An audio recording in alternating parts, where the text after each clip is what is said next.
Welcome to Chris and Bridget in the Evening. If you're listening, I hope that you followed us in your favorite podcast app, Google Podcasts, Apple Podcasts, Spotify, Amazon, and a whole bunch more. This is our home for interviews and conversations with Islanders, authors, musicians, and people doing interesting things. You can check out our complete archive at peaksoundradio.com, and that's where you'll also find our Listen Live link, so you can listen to the station 24/7. This week, our guests are Rebecca Riss and Ricardo Margadona, a musical duo separated by 5,800 miles. Rebecca lives in Phoenix, Arizona. Ricardo lives in Brazil. But they were brought together by a common passion for making music. In our conversation, they share how they met, their DIY spirit, and the stories behind several of their original songs, which they also share in this episode. You can find them online at ricardoandrebecca.com. You can find the link in our show notes. You can also search for them all over the music stores online, whether that's iTunes, Spotify, Amazon Music, and more. You can find out how you can support them at ricardoandrebecca.com. We enjoyed this conversation thoroughly and really enjoy Rebecca and Ricardo's music. Even more, I love their generous spirits and their belief that we all can create if we put our hearts into it. Without further ado, Ricardo and Rebecca. We're very, very glad that Rebecca and Ricardo found us here on this island of Maine, considering the fact that neither of them are from an island in Maine. And in fact, they are also continents apart as well. Can you start, I think, by empathizing with, much of the world during COVID-19 and just tell us, are you really, really sick of Zoom and videos? Well, considering that's how we have all our meetings at work at this point, yes, I really like an in-person conversation for sure. A handshake. So, yeah. Just yes. Hanging out at the water cooler. I 100% agree with that. Yes. And so how is it that the two of you met? Have you met in person, or have you only been meeting virtually like this through your musical collaboration? We have yet to meet in person. We look forward to someday, but we have actually not met in person yet. Wow. So only virtually. Yeah.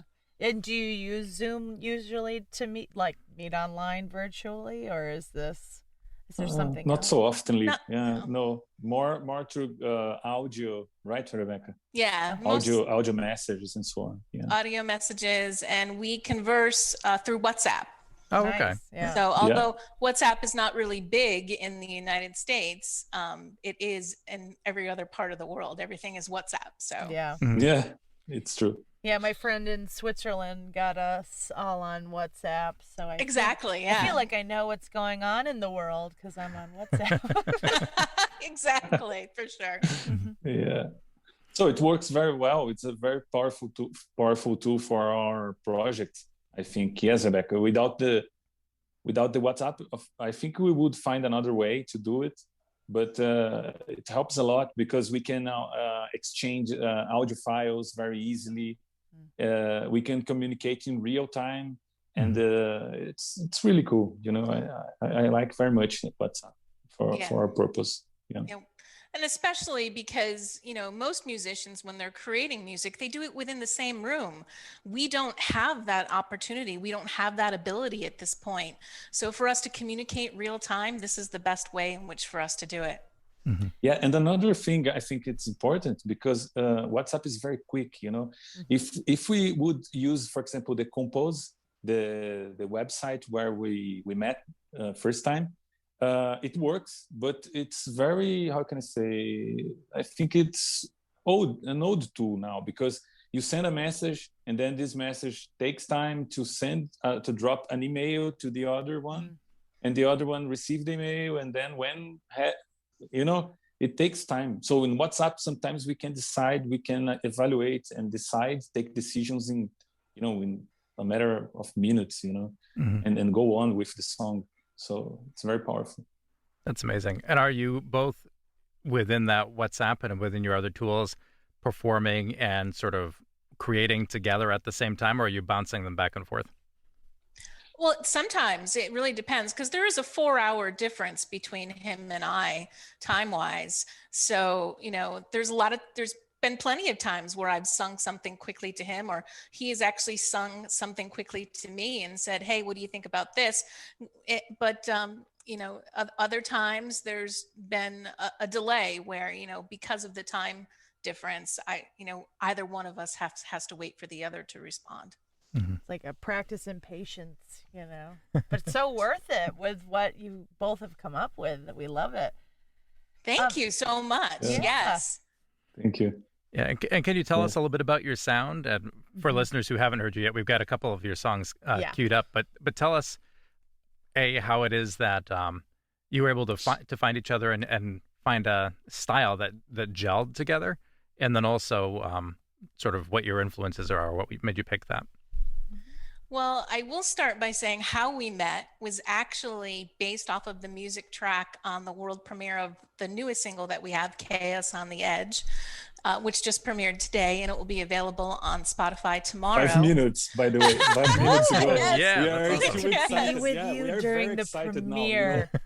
Oh, yes. Yeah. So many opportunities were missed for premiere party. Anyway, sorry. Yeah, I was talking to Rebecca because we are so excited. It's so cool to do it and on YouTube. The people show up and chat, and we are just coming from there. Yeah, so we're extremely excited for sure. Yeah. But we met because I was looking to sing a song, and this song came up saying it was looking for vocals, and I listened to the music track and I was like, wow, I really like this song. So I reached out to him. I said, "Hey, are you looking for vocals on this song?" And Ricardo said the song was actually written for another vocalist that he had been working with previously. And he said, "I already have somebody earmarked for this." He goes, "But can you direct me into what your sound sounds like? What do you sing like?" So I sent him a few YouTube links, and he said, "Hey, well, I compose every Friday night. I'm going to be creating again this Friday night. Let's see what happens." And it's been pretty much history since there. Nice. Yeah. So yeah. Go ahead. I would just compliment, because it's important to say that was my first composition. So I was starting. Yes, actually. So we started together. Yes, in this project. Yeah. For sure. So, Ricardo, why don't you say what you think our sound is like, since you're the one who really creates the sound behind it? Yeah. Oh, you are interviewing me now. All yes. Right. I like it. I like that. Yeah. Sorry, we don't have a budget, Rebecca. I mean, I play what I learned, listening to my albums, yes, to all my records and so on. So when there are 30 years I was playing the bass guitar, with friends, and my main experience was with playing cover songs on stage. That was my main experience, but I had never had the chance to compose something, to create something in particular, something more how can I say, more personal. So with this pandemic situation, that was the first time we all were obliged to stop, for some days. Yeah. So when it happened, I was thinking, I can't stop, I need to do something, Mm-hmm.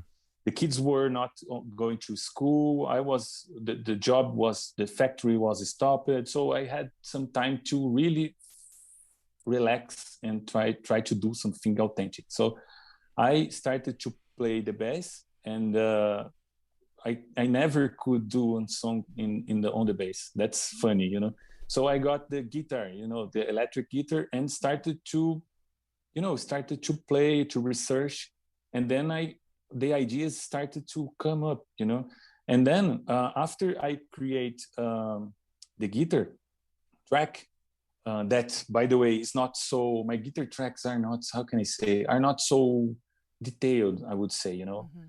But then I come with the bass, and then I try to fill the song with the bass lines. So I use the bass, to make some melodic lines to fulfill the song, you know. And then when I do it, my songs are kind of we say minor. How can I say? It's the song is not the kind of happy song, you know. After it's ready, you can listen the song and maybe to compare with progressive rock songs, you know. They are not glad or happy, you know. They are kind of gray, you know, a little bit dark. But when Rebecca put her vocals on that, it shines, you know, because she puts happiness on the song. And then you have some sadness on the harmonical side, and you have happiness on the vocals, and then you have our song. That, by the way, I think it's different to everything I ever listened before. So that's it. I would agree. We have the ability to really create a unique sound. There's no one out there that I think people try. They say, oh, it sounds like this, but no. We sound like Ricardo and Rebecca. We don't sound like anybody else. Yeah, that's true. That is true. And that's one of the things that drew me to your music when you had reached out. I thought, wow, this is really different sounding. This is really cool. And I think you're right, Ricardo, that there is a little bit of like a progressive rock element. You had called it prog rock. But you know, when you add Rebecca's vocals, that nice juxtaposition there almost makes it kind of otherworldly in a way, which I think is really neat. Like it's such a good combination. I was thinking that's lost in the woods, but then you kind of like the woods while you're lost. Yeah, it toys in between that sadness, and sometimes it gets towards like a more ethereal or happy feeling, but it toys constantly along those lines. But the most important part about all that is that's where you get the emotion from. That is where the music inflects emotion into yourself. Exactly. And I think we need to remark the lyrics and the way that Rebecca sings, you know, because it's so much emotional, you know, when you start to properly listen the song, you know, to reserve some time in listening to the song, then you feel the emotions of Rebecca and the lyrics by themselves. You know, it's all about the situation we are living on the last months. Yes, it's all about the feelings, the you know, the how the feelings are. How can I say, pronunciated on these last months with the pandemic, you know, love, sadness, you know, craziness, all each song. Okay, it's more or less cliche, you know, if I say that, it's not new, you know, to say that, but we are bringing it to, how can I say, we are emphasizing the crazy world we are living today. It's when we talk about delirium, it's real delirium. You know, we are seeing our friends in last months, you know, going crazy.